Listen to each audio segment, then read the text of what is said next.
Confessions of a Headache Sufferer.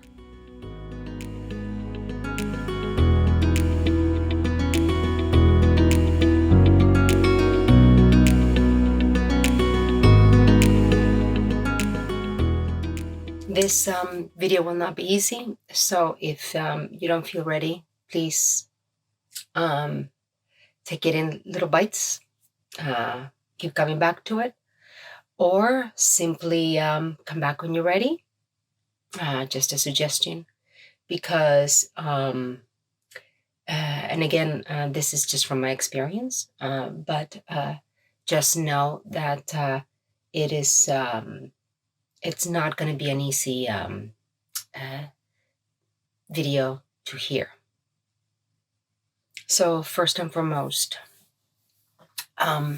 headaches are not easy. No pain is easy. No pain is easy to suffer. No pain is easy to go through. From my experience, headaches are especially knowing. I can't pronounce that word. Meaning the GNAWING, knowing, sort of like grinding in the body. Especially because, like any chronic pain, and I would assume back pain is the same way. I have not had, I do suffer from back pain, but not in the same way as headaches.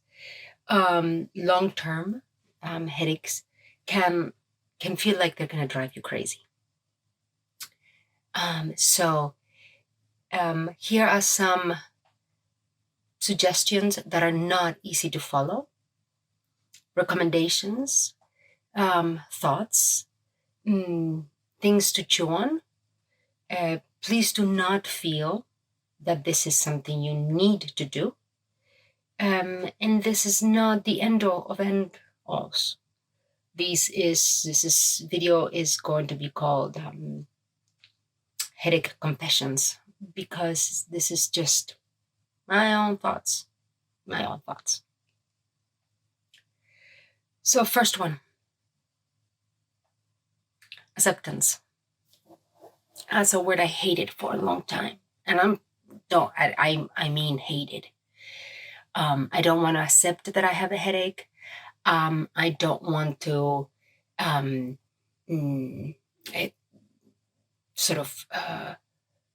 live with the idea that I have a headache. To me, the word acceptance meant there was no solution. Meant that for the rest of my life, I was going to have to live with this. It doesn't mean that. At least now, it doesn't mean that for me. So I want to share. Take this with a grain of salt.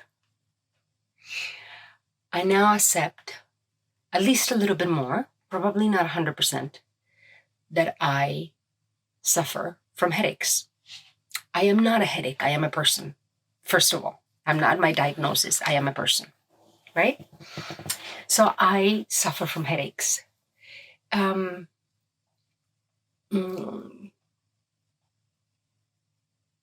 thought about how to articulate this 1,000 times, and here I am, and I still want to reword the way I share this. I wish we could all get to a point where we can say, hey, I suffer from headaches. Hey, I have 5 fingers. Hey, I have a nose. We all deal with things in our lives. I think many times, and I am very guilty about this, we come forth with, oh, I suffer from headaches. I must be a burden. I don't want other people to sacrifice for me. I want to be such a productive member of society. I feel so guilty because of what I suffer. This pain should not be shared, because, if I suffer, it must mean that other people can't, if I say that I'm suffering, must mean that other people will, suffer too. And I'm sorry to be so blunt. And maybe this is my background or my, cultural upbringing, but I'll say it again. Okay, so let's start from the beginning. I don't know if I will cover them all, but first and foremost, we all have something. At my age, look around you. Okay, and I'm making this up now, right? But do you not have a family member that has a crooked nose? Do you not have a family member who has autism? Do you not have a family member who has bipolar disorder? And I don't have all the labels correct anymore. I used to be very politically correct. So my apologies if I am not labeling everybody correctly. Do you not have a family member who has had an emergency and has needed help because they need to be rushed to the hospital for appendicitis? Do you not have a family member or a friend who is had a heartbreak and needed to have an evening of perhaps wine drinking, or called you up, my husband, wife just cheated on me, and I need to cry. Do you not have a friend who's gotten divorced? Are you not divorced? And this is not new. This has been going on for hundreds of years. If you look back up, I don't even want to get into history. I was going to bring up Versailles. Versailles was such a normal society. Not that I have anything against the French. But I do want to bring up that many times we feel that because we're in chronic pain and we deal with pain on a daily basis, we feel that we are imposing. We have become aliens somehow of society, and we no longer have the right to the good stuff, right? To laugh, to join in with friends, for them to enjoy our what we consider our good sides, to make jokes, to go out, to enjoy life, to enjoy living, because there is this other part of life, of our life, which is chronic pain. Yes, we are in chronic pain. It's terrible. I'm not taking anything away from it. Okay? We need rest. We need nurturing. We need taking care of. We need loving. Yes. Doesn't everybody? Do we go through phases where we need more loving than somebody else? Yes. Doesn't everybody? When I'm sure you know people that have gone through a divorce. Do they not need loving for sometimes years because they're going through a divorce? Their whole life falls apart. I'm talking about that because I've gone through a divorce, so I can talk about it. So, this is, it's not like we have the scarlet letter. And we feel, I'm talking about your inner world now, right? Your inner states, your feelings inside. Oh, life is terrible. I am a terrible person. What do you feel guilty about? Did you call upon the evil spirits and say, yes, bring me pain so that I suffer here daily. No, you didn't cause this. 1, you didn't do this. 2, there must be a 3 somewhere. You think about it. You fill in. What is your 3? What are you feeling guilty about? Cut it out. Why, on top of the chronic pain, are you making yourself all these things? Do you think that's helping the chronic pain? Do you think that's truly helping you live and cope with the physical pain? I don't think so. Doesn't help me. So, cut it out. And I know, I say cut it out like it's that easy. That has been my work as of late. And as of late, I mean, probably since COVID. So, what, 4 years? Something like that? I mean, I'm sorry, I don't remember dates and times very well. So, don't ask me. I used to remember, but I don't. And I didn't even used to remember that well. But, IIH, memory and IIH don't get along very well. IH meaning idiopathic intracranial hypertension. My apologies. So, 1, acceptance. This is my life. This is right now. I'm in chronic pain. Okay. What can I do to make this better? Meaning my situation. So I need to go to the doctor. Some doctors will be able to help me. Some doctors will not be able to help me. Doctors are human. Can we please stop giving our power to doctors and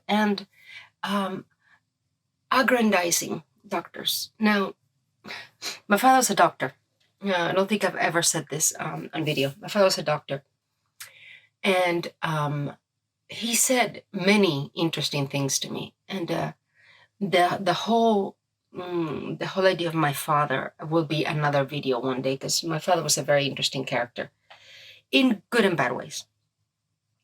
But one of the things my father said was, look, a doctor's only as good, right, as the lectures he attended. The quote may be a little distorted, but meaning that it wasn't those exact words, but that was the message. And I went, what do you mean, Dad? He goes, well, you went to school, right? Didn't you call in sick, so you missed a lecture. You got the notes, right? And then he said, now you graduated, and you graduated pretty up there in your class, right? With a very good grade. And I was like, yeah. He goes, yeah, but weren't there some students that were like at the end of the class? I was like, yeah. He's like, well, what if the doctor you're dealing with was actually at the end of the class? So always remember, when you go to see a doctor, doctors are human, right? They, first of all, could have had training in what you're going to see them in. They could have missed the training. They could have had a fight with their partner that morning. They could be themselves going through an illness. They could be going through an illness with their family member, their child, their parent, their spouse. So their mind could be somewhere else. Should not be. I'm not excusing them. I am saying keep this in mind. So when you get a response from a doctor, try. Not easy. Try to detach a little. I'm not good at this. I am telling you so I remember myself. But it's important for us to remember not to, and I think the word is aggrandize, I think, but not to make doctors gods. Doctors have great power, great power. They can heal us, right?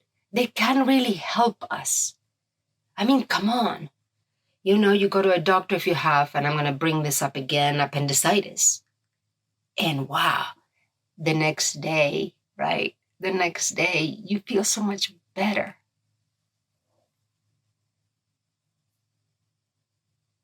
They don't always do that. They don't have the ability to do that. They can't cure every illness. They can't even diagnose every illness. How many of us went through headaches for a long time without knowing what we had? How many of us are still in that position, in that situation? It doesn't mean, right, that there is no diagnosis. If you have pain, there is something off. Pain is your body's response to something. Your body's saying to you, hey, something's off, right?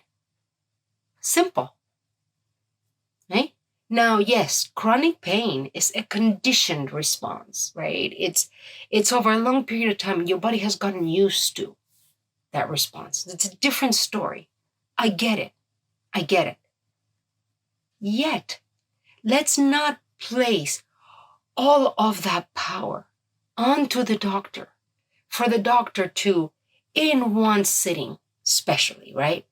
In one session, for the doctor to say, right? Like if there were some kind of godly healer, put their hand on your head and you're cured.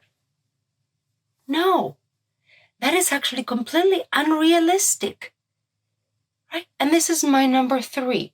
Okay, so we had 1, accept, right? Now I forgot number 2, which was really good too.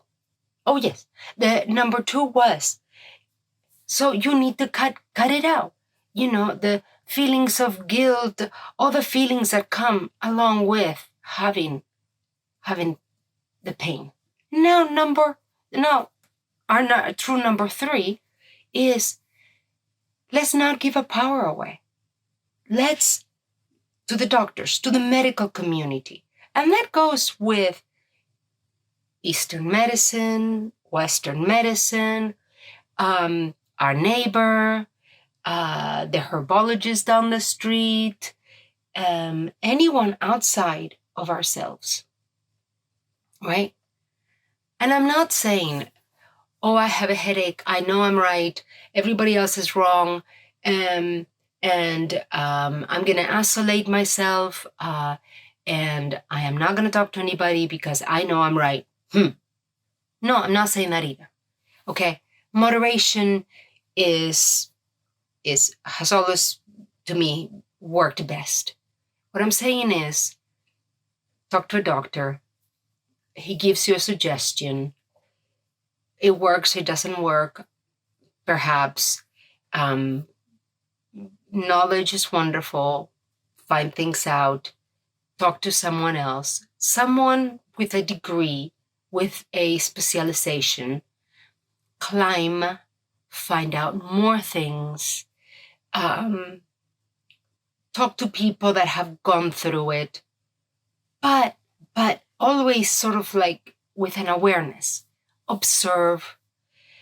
Don't sort of like hook, line, and sinker.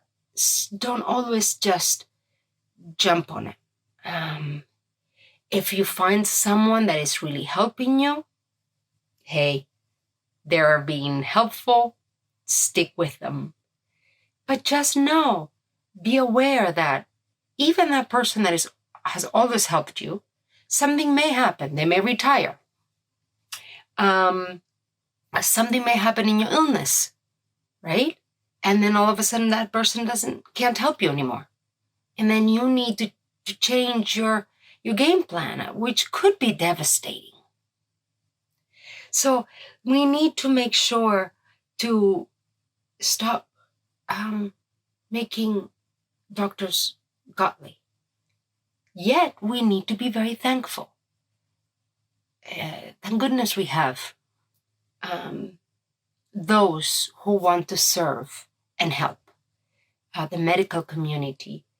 Then that includes psychologists, psychiatrists, herbologists, and I'm talking about, I don't know why all of a sudden I got into herbology, but anyone that wants to help. I mean, homeopathists, anyone that wants to help in this community, help the fellow member.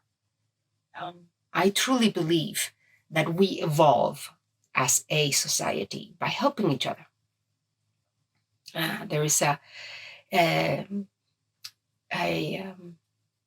concept I was taught. I hope I'm not getting this wrong, but there is a concept. You truly help. It doesn't matter whether you think you're at the top of the heap. There's always somebody better, and there's always somebody behind, right? So always somebody knows more than you, and always. And there's someone who knows less. So the person who knows more should be helping you, and the person who knows less, you should be dragging along, helping along. Dragging is not a good word. So it should be like a chain, always like a chain. There's a concept about this, and maybe I will research it to make sure that I have, because I have the terms in my head, but I want to make sure I'm not goofing them. And maybe I will do a short about this, because it's a very interesting concept. And to me, that's true human evolution, when we help each other. And yes, we do have to pay for this, because people need to eat. I love when people say, oh, we should not have to pay for, helping each other. Yes, we do have to pay for it. We all need to eat. I'm sorry. Again, I'm being blunt. Hello, we need to eat. So we pay for doctors. So we need to pay for herbologists. We need to pay for anyone that helps us. When people give you good advice consistently, you should help them in some way. You should be grateful and show that you are thankful in some way, whether it's financially or otherwise. Show that you're grateful. Okay, leads me to the next one, number 4. Be grateful. Be thankful every day. And you might say, and I will say, how in the am I going to be grateful when I am in such pain? I don't feel grateful every day. Confessions, I don't feel grateful every day. Oh, I want to cry. And that's okay. You don't have to feel grateful every day. Although that's what people say, right? Be grateful every day. Okay. And I'm not into fabricating. People say, even if you have to fabricate what to be grateful about, I'm not into fabricating what to be grateful about. I'm not into that. And that's okay. But I can say this. Sometimes we're not grateful about things that perhaps we should be grateful about. Simple things. That's what I'm talking about. For example,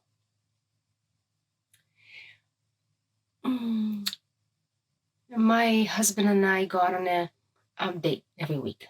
We have decided that we are committed to each other in such a way that we go out on a date. And I am basically unusable at night. I get too tired because of the pain, and because I also have not only IIH, but I also have myasthenia gravis. So we make it Sunday brunch. And we, it's rare that we miss a week. Very rare. And some weeks it's very difficult for me, and we, we don't go at 9 in the morning when I have a headache. No. It's brunch. It's later. So he sort of waits for me until I get better and we can go out. I wait for him because he likes to sleep in. We compromise, but this is our weekly day. Now, I could very easily just go, oh, it's another week. We go out, da. We do this every week, blah, blah, blah, blah, blah. No. Every Sunday is special for me. No matter whether the food is good or not good, no matter whether something happens, whether it's raining, whether I have a headache, I'm grateful because I get to spend another Sunday brunch date with him. So that's a simple thing, right? It's little. It's not a big deal. But I'm grateful. I'm choosing to be grateful. And I remember to be grateful. I'll give you another example. I have, it's very difficult. I'll start with this. It's very difficult to be friends with somebody in chronic pain. You must know this. So when I have interactions with my friends and I talk to them, I am, sorry, I'm starting to get tired, so I'm gonna need to go. But when I talk to them and we're close to each other and we make a connection, and it's not about complaining about my headaches or not. If I need to vent, they will listen. And I say to them, can I just vent for 3 minutes? Can you give me 3 minutes? And if I say that, they're very happy to comply.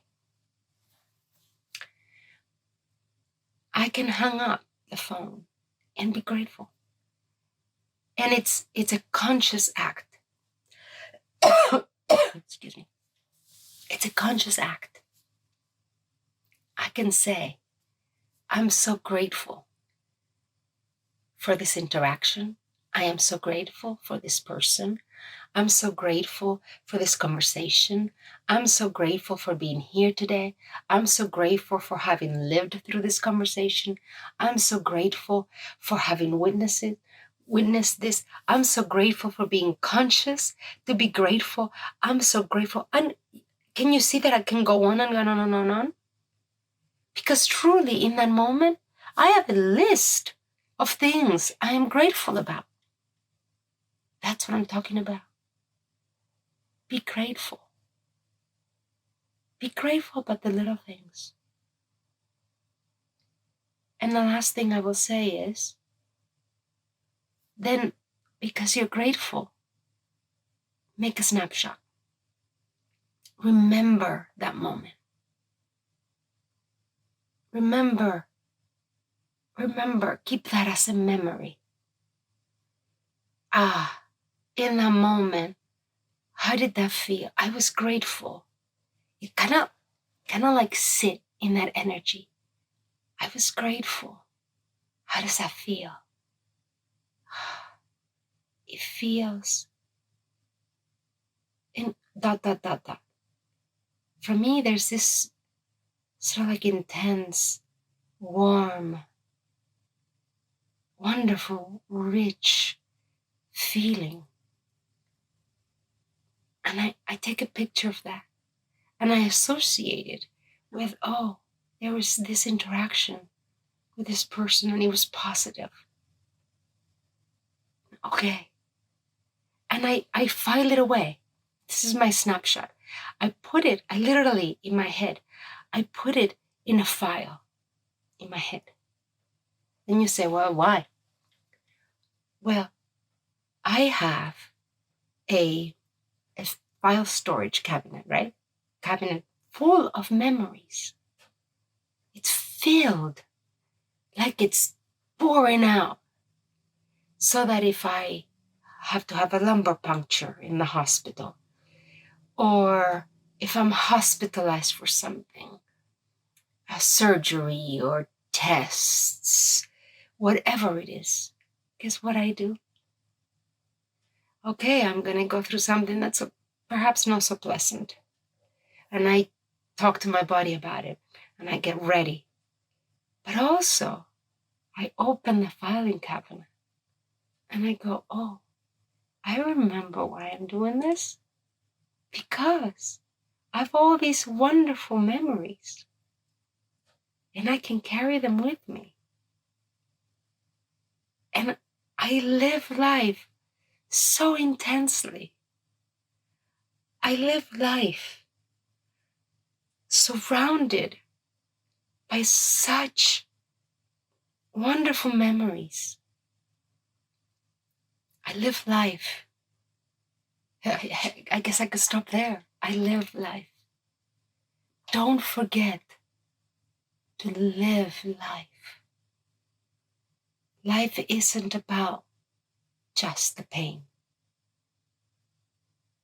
Life is about you. There is something beyond the pain. And that's what makes you so resilient, so strong. That is your value. Don't forget, others value you because of this.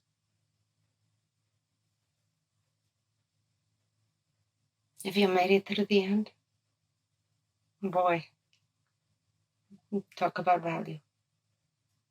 Thank you for listening.